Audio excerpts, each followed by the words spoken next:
Karimunting, guru fikih, masih honor Pak, minta doanya jadi pegawai.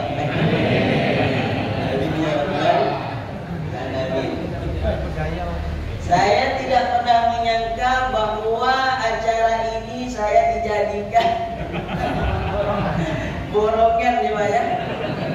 Alhamdulillah, inilah hal yang paling mengerikan dalam hidup saya.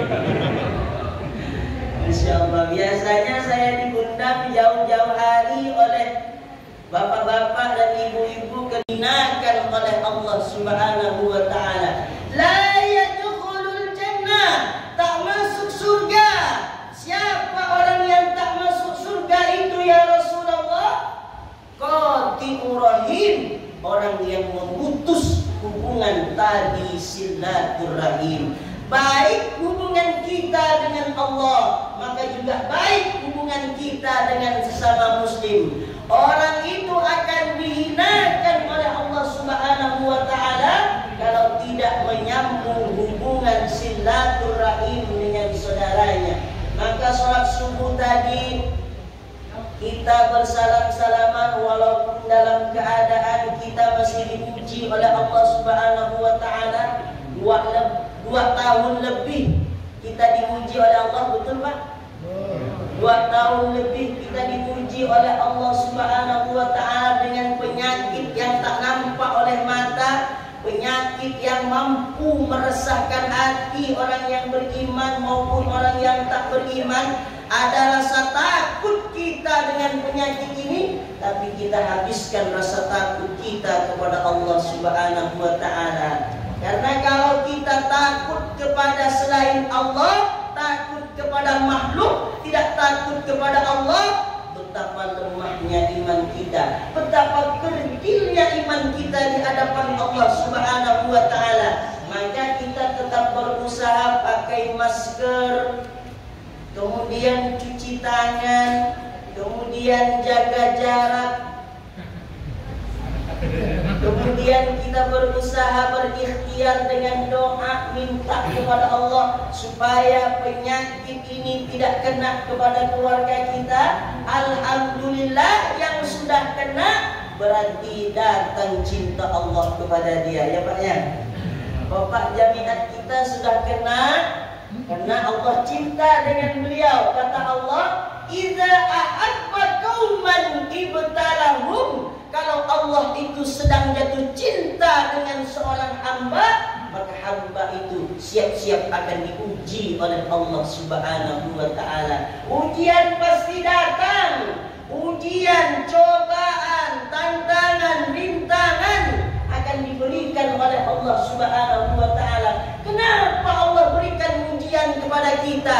Kenapa Allah berikan musibah kepada kita? Allah menginginkan supaya kita lebih dekat lagi kepada Allah. Allah menginginkan kita supaya iman kita bertambah di hadapan Allah Subhanahu wa Ta'ala. Cacing tanah tidak hancur oleh tanah. Kenapa Allah selamatkan jasad Fir'aun? Tidak dimakan cacing tanah, tidak hancur oleh tanah. Litakuna liman khalqaka ayat. Allah ingin ngasih contoh kepada kita bahwa dunia ini dulu ada orang hebat yang pernah hidup, pernah singgah di dunia, tapi dia mati dalam azab Allah Subhanahu wa Ta'ala. Maka kalau para pemerintah yang sombong, nah ini saudara Fir'aun.